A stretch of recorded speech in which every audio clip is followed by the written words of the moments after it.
ए जी हमार का वो बड़ाई कइले बानी। अरे का कह देहलू तू, हमारा तहार जौन जोड़ी बनू एकदम सीता या राम के बा। जोरे करी हट, हमरा के सीता बोलिए ऊ तो ठीक बावे, पर ते कौन एंगल से राम लागत तरी।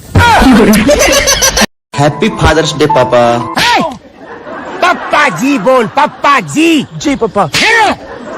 आगे नहीं पीछू जी लगा, पीछू। जी पापा जी। जितना बोला उतना ही बोल।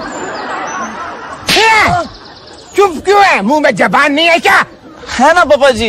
है जबान लड़ाता है। सॉरी पापा जी। पहले गलती करता बाद में सॉरी बोलता है। अगली बार पहले सॉरी बोलूंगा पापा जी। मतलब बाद में गलती करेगा।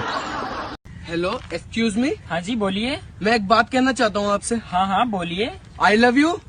सॉरी, लेकिन आपको तो मुझसे भी अच्छी लड़की मिल जाएगी। तो क्या रंडी है? भैया मेरी हरामजादे।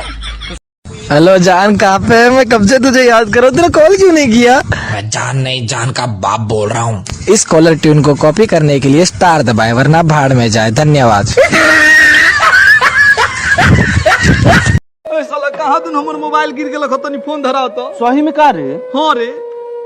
रे साला जल्दी धराओ ना। सिमुआ का नंबर देबे तब न धराएम। अरे साला सिमुआ के का पूजवा कजली सपनावा सब के नंबर ले ले, लेकिन धराओ। अरे तू लगती होएंगी शिल्पा शेट्टी साड़ी में, तेरा यार भी पड़ता है आड़ी बाड़ी में।